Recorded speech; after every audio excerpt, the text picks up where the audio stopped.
How much of your credit limit should you be using on a regular basis? For those of you who don't know me, my name is Ryan Alexander. This is my card. This is my dream. Come check this out. All right, guys, when you're building credit and you're just getting started, a lot of times you're going to have lower credit limits, and people are so afraid. They're like, I can't use more than 30% of my limit. So they put one transaction a week on or one transaction a month, and then they pay it off at the end of the month. That's not the answer, guys. Here's what you want to do instead. The first thing is, anytime you're spending money, whether it's your gas, your groceries, your Friday night fast food, instead of using cash, instead of using a debit card, you should be using a credit card. Yes, this is a charge card, but it's a form of credit card. Use the credit card, and here's the rule you want to stick by.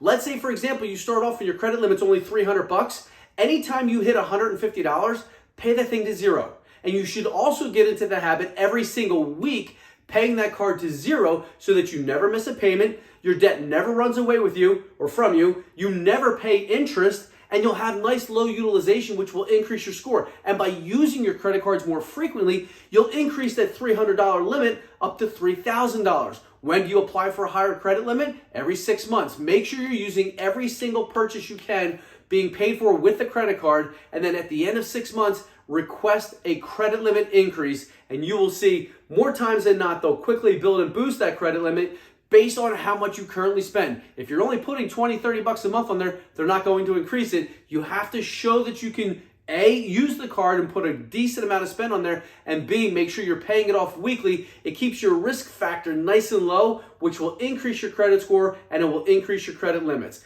If you found that helpful, guys, make sure you put some comments and some likes below. If you have any questions on that, put those comments below as well, and I'll make sure to cover that for you in the next video. As always, make sure you subscribe, and if you found this really helpful, please make sure to share it with somebody else. You guys have a great day.